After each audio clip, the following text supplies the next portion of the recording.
G, starting with the name of Allah, the most gracious and the most merciful. A very warm welcome to all of my students who are watching out another video. So this video is all about chapter number 2, and I'm following the book H.K. Rosen. I would like to pray my gratitude towards H.K. Rosen. I'm using his book and I'm using his lecture slides. So therefore, I would like to thank you for all of his resources. So let's begin with the chapter number 2. In this chapter, beta, we will be studying different topics. So in chapter number 2, we will be covering sets, functions, sequence, summations, and matrices. So obviously, I'm not going to cover this whole part in a single video. I'll divide my video in 3 to 4 parts for the chapter number 2, so that the video couldn't get more lengthier, so that it may become more easy for you to watch it. So if we talk about the sets, so many of you students have already studied sets uh, at their intermediate or at metric level. So you know well what basically set is. So in this chapter, we are going to study little advanced concepts about about the sets, but a few of the basic will remain same as you have already studied at geometric or intermediate level. So sets definition is not going to change. The definition of the set will remain same. So only we will be covering little advanced details in this chapter. So let's begin. So for the very first part, let's see the definition of the set. So what do you think what set is? Set is basically an unordered collection of objects. So objects, what are objects? Objects are basically your elements, or they may be called the member of the set. For example, if you ask the people to, for example, if in a room there are male and females, both are sitting in the room, and you ask them, okay, all are male are requested, please get separated from the females. Females are requested to go to the one corner of the room, and males are requested to go to another room, to another corner of the room. So the male that will be going to another corner of the room, it will form a set. So you have just form a set of a male person which are sitting or standing at the another corner of the room. And at the same time, when you ask the females to move towards another corner of the room, so you are actually making a set of a females which will be sitting or standing on the another corner of the room. So this is basically the set, or you may say it's a member of a set. So a set is said to be contain its element. So we may write, for example, if we have a set A, and and this is a set of, you may say, natural numbers, five natural numbers: one, two, three, four, and five. So this is a set of five natural numbers. So one, this one element, this one will be called as a object of a set, as a object, or you may say it's a element, or you may say it's a member. It's a member. One is a member of a set A. How do you write in mathematical notation? You just write it: one belongs to, this symbol is for, this Greek symbol is basically belongs to, it belongs to which set? It belongs to the A set. All right. So it's a is simply representing an element of a set. So if I ask you, this element belongs to which set, you will be simply writing in mathematical notation like this: 2 belongs to the set A. 2 belongs to the set A. So A is known as the element of the set. And the notation, what if I write, uh, what if I say, okay, is this 6, this 6 is the member of the set or no? This 6, is this 6 member of the set A or not? So what you will be doing, you only will writing it as 6 doesn't belongs to, I'm sorry about this writing. So 6 doesn't belongs to A. So whenever you are asked to write about, or to confirm about, either this element is the set of, is a member of the set or not, so you use mathematical notation as this symbol. This symbol is a Greek symbol which indicates belongs to, which means belongs to. Okay, this set belongs to, this element belongs to which set. So if I ask you to write down either 6 belongs to set A or not, if it doesn't belong, you will have to write like this. And if it belongs to, you will not mark the diagonal line, you will simply write, okay, fine, 3 belongs to set A. So this is the definition of a set. So set is nothing but just a collection of different sort of objects. And remember that whenever you collect the object, it's not important for you to form a subject, to form a set, you have to arrange the members of the set as well. For example, in a class there are and female students, male and female students, and you ask them, and you request all of the male students to get gather at one corner of the room, and then at the same time you request the female student to get gather at another corner of the room. But here, when the male students gather at one corner of the room, it is not important for them to gather in any order. So whenever you form a set is always collected, but the order of the set is not important. Only the thing important is you just collect the object, and whenever you collect the object at a single place, it forms a set. So, how do we define actually set? So, at our intermediate level or at our metric level, we may have gone from multiple notations of a set. So, there will be multiple notations of the set. And for example, if you describe any set with these curly brackets, if you define any set, if I ask you to write a set of first 10 even numbers, so you will be saying, sir, first set of first 10 even numbers will be like this. So, 1 and sorry so 2, 4, 8 and 10. So these are first 10, these are first 5 even numbers from 1 to 10. So the important thing here is to tell you that this is a specific notation for the representation of a set. When you write this curly bracket, this curly bracket is basically the representation of a set. So whenever you are defining a set, you are always using a specific notation of a set. So this curly bracket is basically the representation of a set, and this representation is known as a roster method. So whenever someone asks you to represent a set in roster method, so it's not a new thing, you just have to represent a set with a curly bracket. So if I ask you to write the set of all vowels in English alphabet, so all vowels. How many vowels do we have in English language? A, E, I, O, U. Only we have these five vowels. So the important thing here is not to know about the vowels, but the important thing is how do you represent this set? So we represent with the curly bracket, with the opening curly bracket and closing curly bracket. So similarly, if I ask you to write a set of odd positive integers less than 10. So odd positive integers less than 10 will be starting from the 1 till 9. So we do know at this level, we are well aware about the odd positive numbers. The thing that I want to teach you is not the odd numbers, but I just want to emphasize on a thing that whenever you represent a set, it actually the set is actually represented by the curly brackets. All right. So if any one of you is facing any sort of a difficulty in understanding this question, you all have the liberty to put your comment down below this video. I'll answer you as soon I'll answer you at my earliest convenience, inshallah. Okay. So here till now we have just studied what basically set is. Set is nothing but just the collection of different objects. For example, if I ask you, beta, please collect all coins of 1 rupee, 10 rupee and 20 rupee. If I ask you to collect coins of 1 rupee and 10 rupee, now when you will gather all the coins of 1 rupee, 10 rupee and 20 rupee, it will be formed, it will called as set. So afterwards, we have studied there is a specific representation of a set which is known as a roster method. So this roster method is basically the it's just a way to represent a set. So let's move on. What further do we have? So similarly, here we have another example. If this may comes in your objective, this may be asking your objective part. Okay, how do you write a set of positive integers less than 100? Positive integers less than 100. Less than 100 means the last integer will be 99, because we are asking about less than 100, not exactly 100.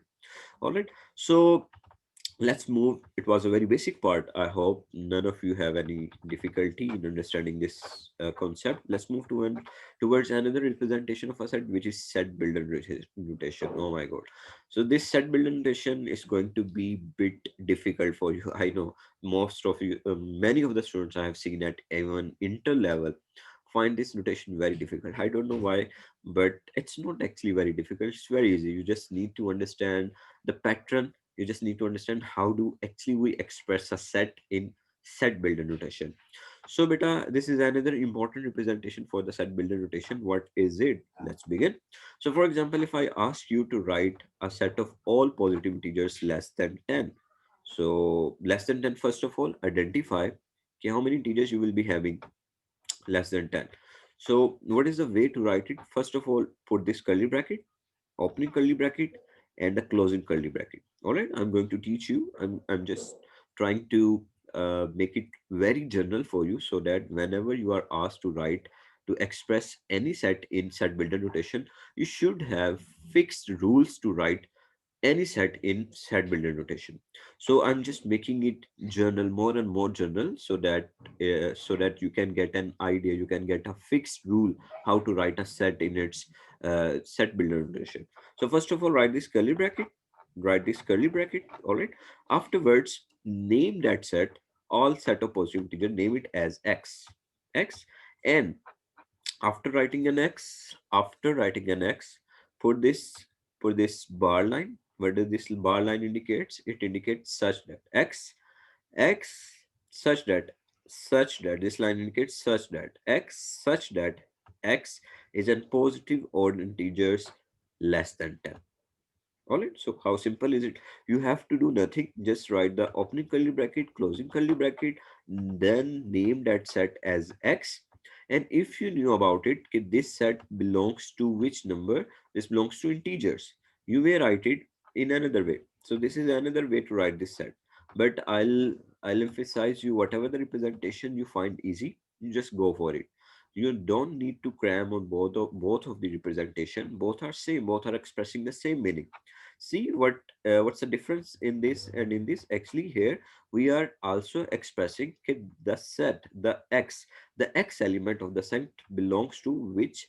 Belongs to the positive integer. So z plus is basically the set of positive integers. See, if I do not write this belongs to set integer, I simply write x such that x. It will be the same representation as stated here. So x is odd and x is less than 10. So it is also expressing the same meaning as it is. So I think the first one is quite easy to write in set builder notation. Why? Because you just have to copy paste the statement. So name the set O as x set and write it as such that x. Always whenever you are going to express any set in set builder notation, you just have to keep in mind, you have to write these three words as well. You have to write these three symbols always. There may be any exception when you will not be writing this such that, but we'll see what kind of exception will be. So always write this in this form: x such that x, and afterwards just copy paste the above statement. Copy paste the above statement. You will get to know how to express the above statement in set builder notation. All right. So similarly, if I talk about if I say you better express a rational number. ठीक है? How do you express rational number in set builder notation? So see, same notation. If you do not write x belongs to this, you simply say x such that x. Do not read. Do No need to write this as well. Just simply write x such that x belongs to the positive integers p and q, and we cannot write p and q, and p and q can only be written in p over q form. P over p and q can only be written p over q form. So this is another way to express. This is a definition of, actually it is giving us the definition of the set q positive, which is a set of all rational numbers. So rational numbers, we can express the set of rational numbers with this definition. So please do remember, keep these definitions memorized in your mind. This definition is going to be for exercise question. So, beta, further we have a lot of sets, a lot of basic sets which we have gone through at our basic level, at our basic classes. We have been studying the set theory from one class. So, at this level, if you still ask me, sir, I'm unable to understand this question, and it will be a very sad situation for me to make you people understand this such a basic concept. So set of natural numbers. So natural numbers 0 to 1, 3. If I talk about the integers, so integers range from both negative until the positive numbers. So if I talk about the positive integer, so positive integer is a set in which you are representing the integers, the numbers in from 1 1 till infinity. So if we talk about the rational numbers, so rational numbers has very basic definition. Okay, the set is always expressed in P over Q form such that P and Q belongs to the integers and Q is not equals to 0. So beta, this is the definition of rational numbers. You have to memorize it. You have to keep it. Remember this definition. These definition may we utilize it in our further lectures. So keep remember this definition, and this definition may be asked by examiner from you in your papers, in your competitive exams, or in your semester exams. So what about the R? R is a set of the real number, R plus is the set of positive real number, and C is a set of the complex numbers. All right. So let's move on further. What we had, that was a very basic part. So here we are actually expressing the intervals beta. So this bracket has a very unique significance. This bracket has a very unique significance. It actually expresses about the intervals. So if I write a comma b and I put this square bracket, this is called as a square bracket. If I put square bracket at the start and at the close, what does it mean? It has a specific definition beta. It says that okay, the x element, it's actually representing a set. This part is actually representing a set, and it says that okay, the elements will be ranging from a till b, a till b, a till b. It means that x is greater than or equals to a, but it's less than or equals to b. So for example, if I write with this way 1 comma 100, so it means if I put this square bracket, it means okay, I have a set, and this set starts from 1 and it moves on and end up at 100. So this is a way to express the limit of a set. We are not supposed to write the each member of a set. We just write the upper limit and the lower limit, or we may write from which the set is starting and at which point the set is closing. So for example, let's see another notation. If I put this square bracket and this round bracket, what does this mean? So this means x is greater than or equals to a, but it is less than b. It's not equals to b. So for example, if I write 1 comma 100 and see, I have here written the square bracket. I'm writing the square bracket like this: 1 comma 100, 1 comma. Now what will be the meaning of this set? So this set will be like this. It it means that the set is starting from the 1, and this round bracket indicates that the set ends up before 100. The set get finished, the set ends up before 100, before 100. All right, so we move on and we move on till 99. We move on till 99 because it is not equals to 100 now. And what about if we better write it in this way? Now round bracket at this part and the curly bracket at this part. Sorry, round bracket at this part and the square bracket at this part. So what will be this meaning? So you are all supposed to tell me.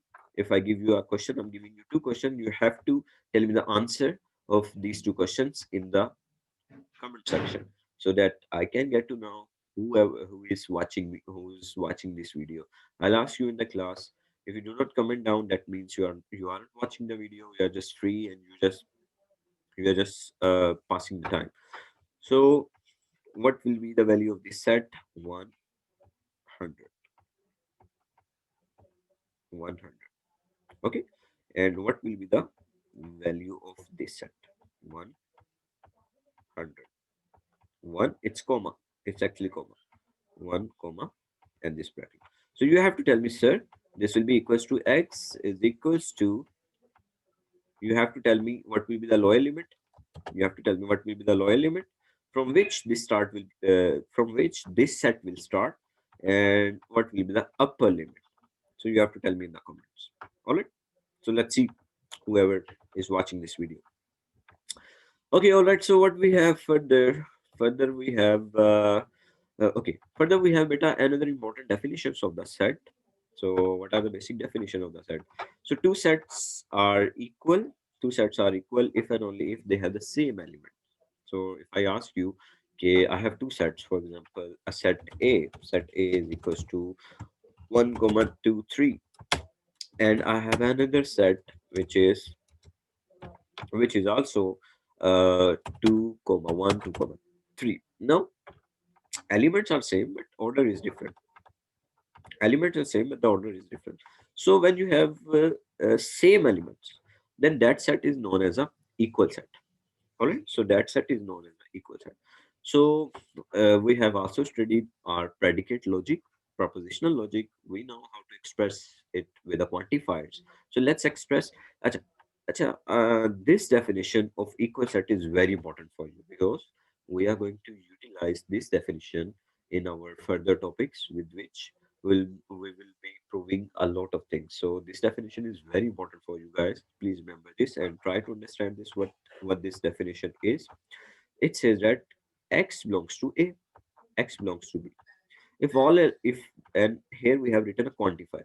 If all elements of x that belongs to the set A, that belongs to the set A, and all elements of the set x belongs to the set B. If A has the same element of x and B has the same element, then that set is going to be equal set. So what does this part indicates? Here we have written biconditional. So this is a biconditional statement, and you know it very well. Biconditional mean if A has all the elements of set x and B also has all the elements of set x, then two sets are going to be equal. So this is another way to write the definition of equal sets. And beta, please keep remember this definition. This definition is not going to appear in our next topic, but this definition is also important from the paper point of view. Examiner may ask you in the MCQs or in short question, okay, what is the definition of equal sets? Express the definition of equal sets in form of predicates, in form of quantifiers. So then you should have an idea how to express the definition in predicates or in quantifiers. So further, it's asking me if we have these two sets, 135 and 35, are they equal? Yes, they are equal. Why? Because they have the same elements. All right. So I guess you are well clear about equal sets. Let's move on further. The empty set. So what basically empty set is, and here are few very basic definitions: the empty set, the null set, and the singleton set. So as it is very clear from the name, empty set is that special set that has no element. Empty set is that set which has no element. And what about the null set? Null set is another name of the empty set. Empty set and null set are both the same sets. So it is represented by this. And what about the single set? We can also represent the null set with this bracket as well. So and what about the singleton set? So singleton set is a set with only one element. All right. So this is a singleton set and this is a null set. Always remember that. So what we have further, so these were the basic definitions. I hope you don't have any problem. After we have paradox, no need to do it. Okay. Further, we have very important concepts, Venn diagram. You know, Venn diagram is another important representation to represent the element of a set. So how do we represent the Venn diagram?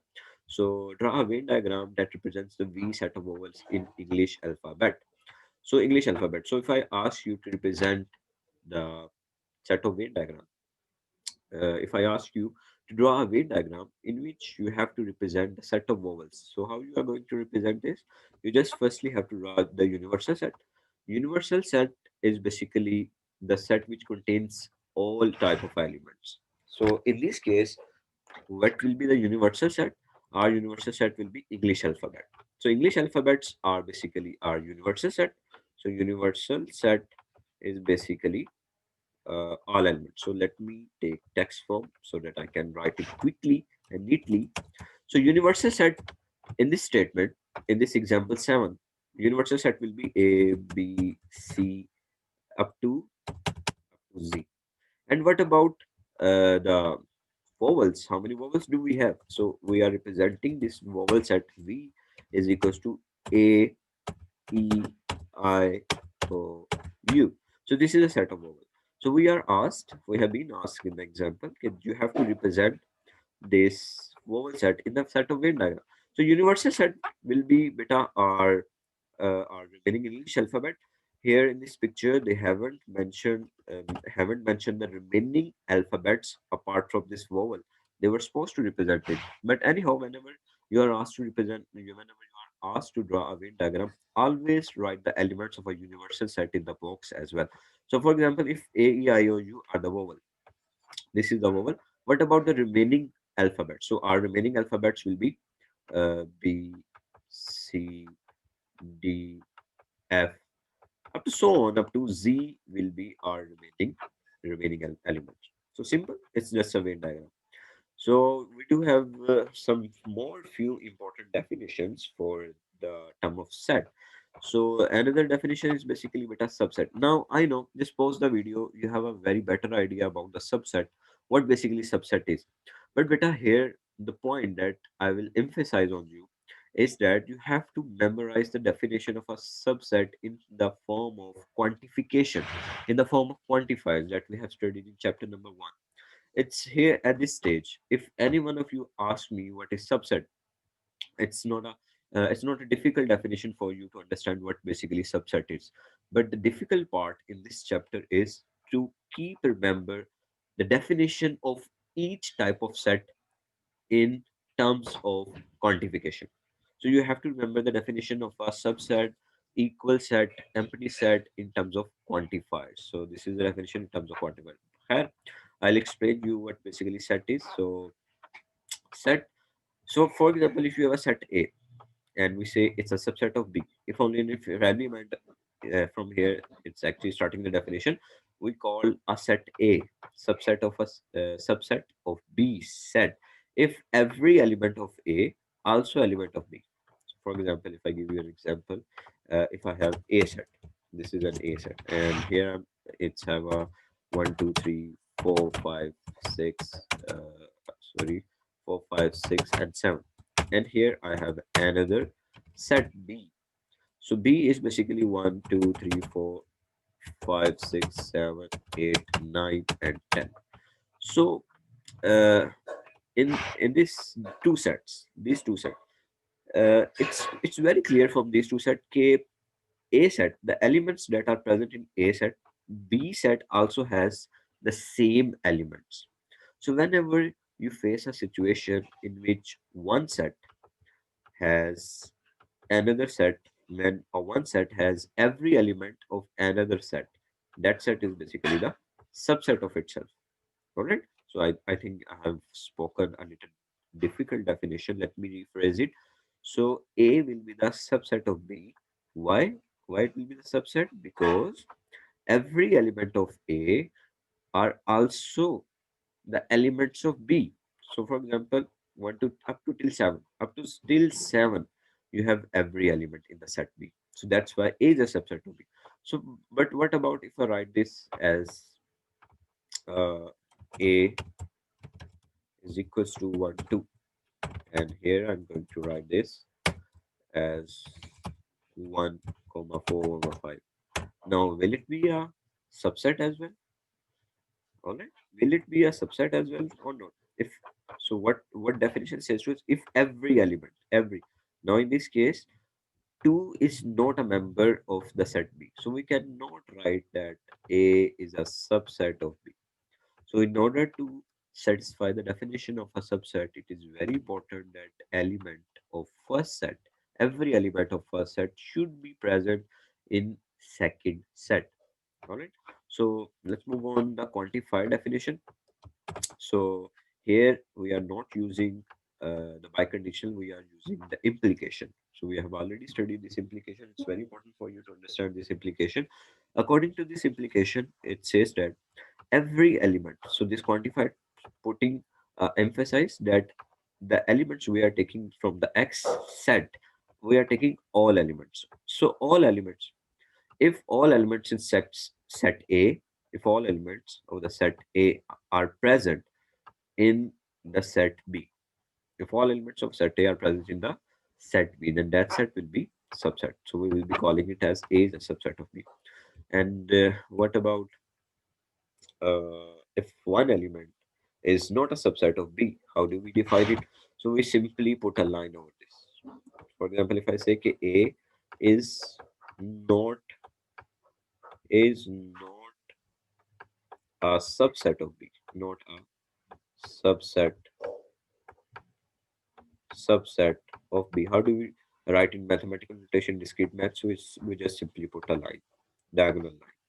All right. So here are a few example 8 and 10. Just pause the video and do it by yourself. So let's move on. How do we actually express a subset in the form of Venn diagram? So it's nothing. You just have to simply draw a main circle. It's a universal. So this is a set B. This whole part will be the set B, and you have few elements in the set A. So this is another important representation for the Venn diagram. So what else do we have for every set? Okay, here are some important theorems that you have to keep remember for objective point of view. Okay, every empty set is a set of every set. Empty set is always the set of itself. Sorry, empty set is always subset of every set. So let me write this statement. This first theorem says that empty empty set is always subset of every every set. This is according to first theorem. Second theorem says that a set is always always subset of itself. So these two theorems are very important just to keep remember it for objective point of view. You can prove it by yourself. It's not important. So empty set. So in a set, always there is an empty set. So empty set is always by default subset of every set. And what about this? So a set is always subset of itself. So this theorem is actually important. Just keep remembering it. And further, we have another definition, which is proper subset. So what is basically proper subset? So also do learn this definition about the proper subset. So proper subset, if I talk about the proper subset, it says that when do we wish to emphasize that a set A is a set of B, a set A is a subset of B. But the problem is that the set A is not equals to B.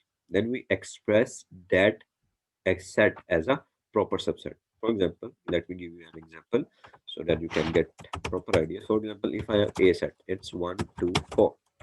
And at the same time, I have B set, which is 1, comma 2, comma 5.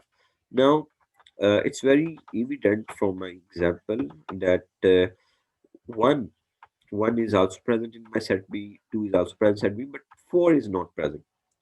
So I can say that 1 belongs to set A, set B. So for the subset, I have just studied the definition. May you remember, uh, in the above, we have studied the definition of a subset. What does it say? It says that subset, if every element of A is present in the set of B, then that can only be the subset. So, what about when we face these kind of situations in which few of the elements are present in another set, but not all the elements of a first set are present in the second set? So we name this type of a situation as a proper subset. We say, okay, fine, it's a subset, but it will be a proper set. It will be a proper subset.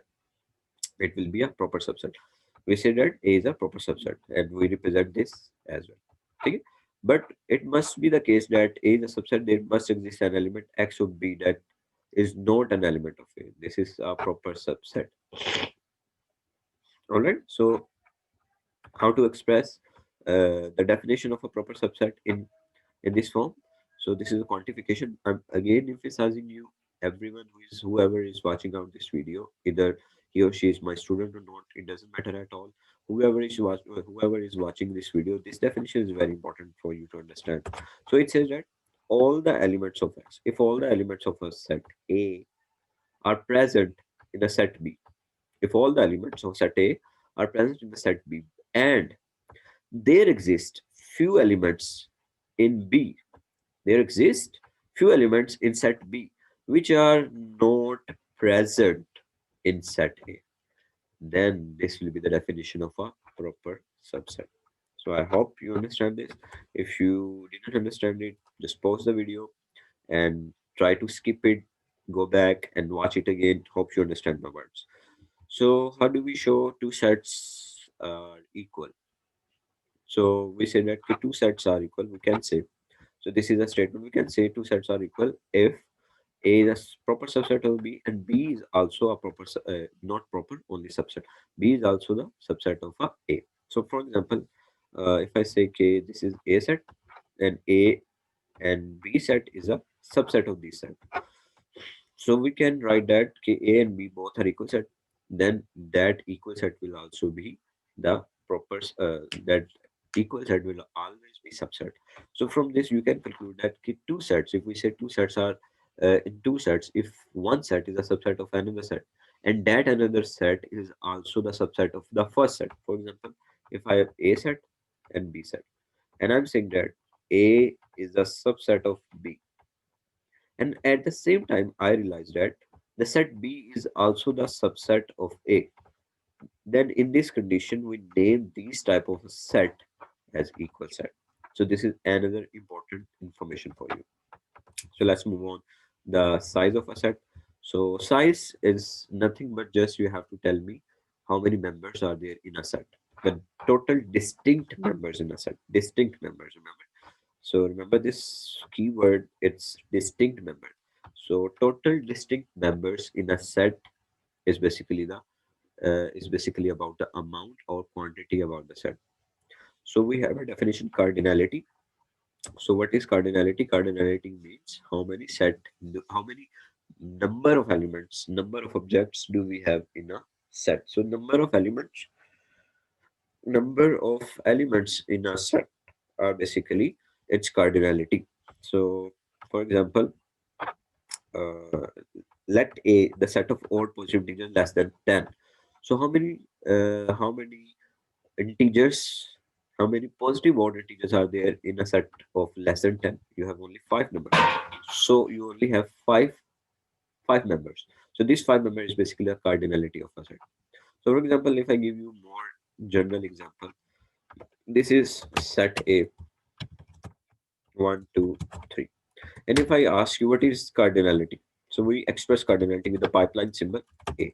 So cardinality of set. So in the cardinality, you have to do nothing.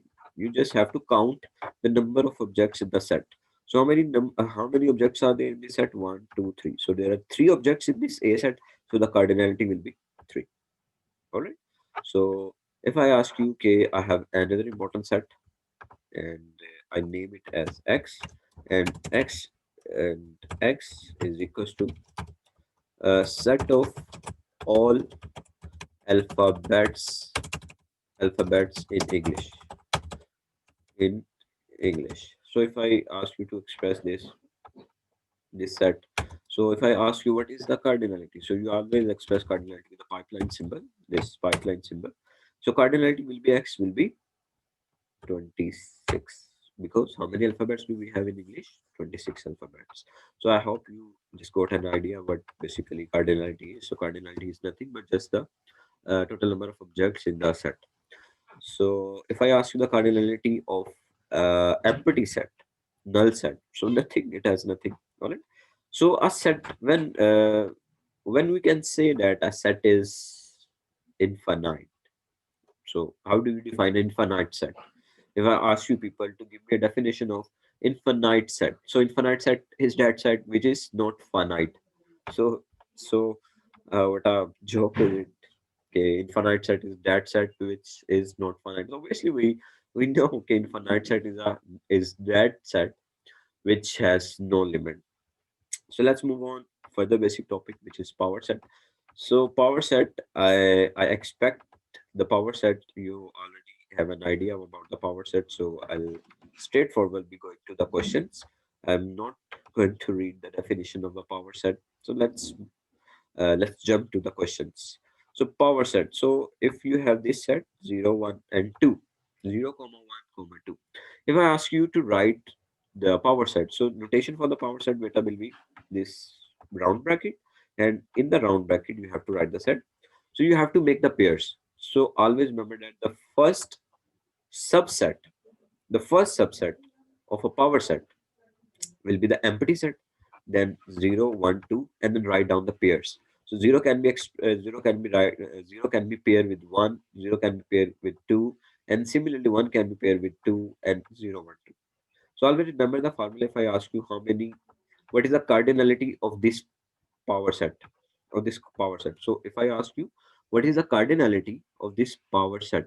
So the cardinal, by cardinality I means how many sets will be formed from this power set. So how many subset will be formed from this power set? So the cardinality of this subset will be, will always be the number of objects, 2 to raise power the number of objects. So how many number of objects, how many elements do we have in this set? 3. So 2 to raise power 3. So the cardinality of this power set will be 8. It means we can form total 8 subset from the power set of this specific set. So let me count 1, 2, 3, 4, 5, 6, 7, 8, 10, 10. Yeah, it's good. Okay. So similarly, these are more few practice question examples. Solution is before you. Stop the video, pause the video, take down the notebook, pencil, keep the pencil and the notebook in your hands and do practice by yourself. So let's move on next topic, which is Cartesian product. Yeah, it's actually very important, and I'll emphasize you all of my students who are watching out this video. Please understand this topic, Cartesian product. It's very important. This topic is going to be used in ninth chapter of this book, which is relations. So if you are not clear about the, if you are not going to be clear about the Cartesian product, then you may face difficulty in chapter number 9. So better please understand this Cartesian product. So before going to explain you the theoretical definitions, I think let's jump to the question. So it will be much easier for you. But we cannot skip this this set builder notation definition. Always remember, keep remember this set builder notation of the Cartesian product. For this time, at this moment, I'm just going to jump towards the question so that you can get a clear idea about the Cartesian product. Then I'll get back to the definition. I'll explain you the definition so that you can get more clear idea. So for example, beta. So let's begin with the question, beta. Cartesian product. So I'm sorry about it. Actually, my I'm not feeling good at this time, but I'm just recording it for you. A is equals to 1 comma 2 and B is equals to ABC. So if I ask you to write the Cartesian product A cross B, it is represented by this cross sign. So A cross B, you have to do nothing. You just have to make a ordered pairs. You have to make ordered pair. You have to make ordered pair of each first set with the element of second set. So first element of a set is 1. So you have to make a pair of a 1 with A, 1B, and 1C. So 1A, 1B, 1C. Similarly, for the first set, you will be making pair with 2A, 2B, and 2C.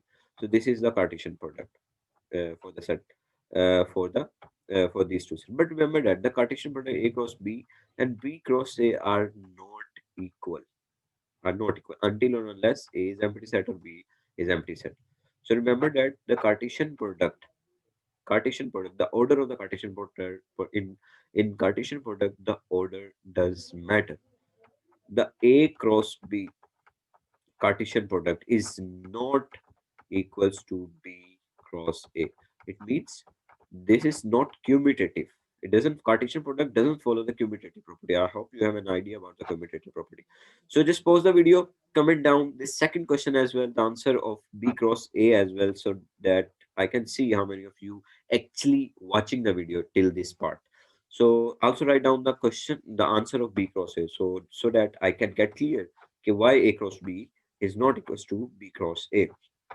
So beta, let me explain you the definition of this A cross B. So we did in the definition we say that okay, we actually make pairs A comma B such that A belongs to A element belongs to the set A, and B elements belong to the set B. So this is a simple definition for A you are expressing in set builder notation. So let's move on further, beta. So further it's giving us more example. How do you for example, if you have A set and B set and C set. So if it asks you to find out the Cartesian product of these three sets, so how you are going to find it out? So you have two ways. First of all, find out the Cartesian product of A cross B. First of all, find out the Cartesian product of A cross B. Then multiply the answer of this A cross B Cartesian product with C. Then take the Cartesian product with the C. So whatever you find it easy, you may do it. I'm not actually stopping you from anything. You may do whatever you want. Whatever the way you want, you may do it. It also has written in the remark point. Okay, first of all, find out the Cartesian product of A cross B. Let's see, Cartesian product of A cross B. What will be the Cartesian product of A cross B, beta? So 0 will be paired with 1, 0 will be paired with 2. So 0, 1 and 0, 1. Oh, sorry. I'll be having the Cartesian product for A cross B like this. Let me do it for you people, but okay, let me do it properly. So A cross B will be having order pairs. Okay, always write this round bracket beta. So 0 comma 1. What's another order pair? Another order pair will be 0 comma 0 comma 2. And what will be another order pair? Put the comma. Another order pair will be 1 comma 1 comma. Another order pair will be 1 comma 2. All right, beta. So this is the order pair for A cross B. So what about if I multiply this order pair with the set C? So with the set C, so set C is 0 comma 1 comma 2. So what will be the answer? So 0 1, this 0 1 will have an order pair with 0, with 1, and with 2. So see, it has written 0 comma 1 0 1 and 2. And similarly, this order pair 0 2 will be having pair with each element of this set. So you may verify. Just pause the video and verify it.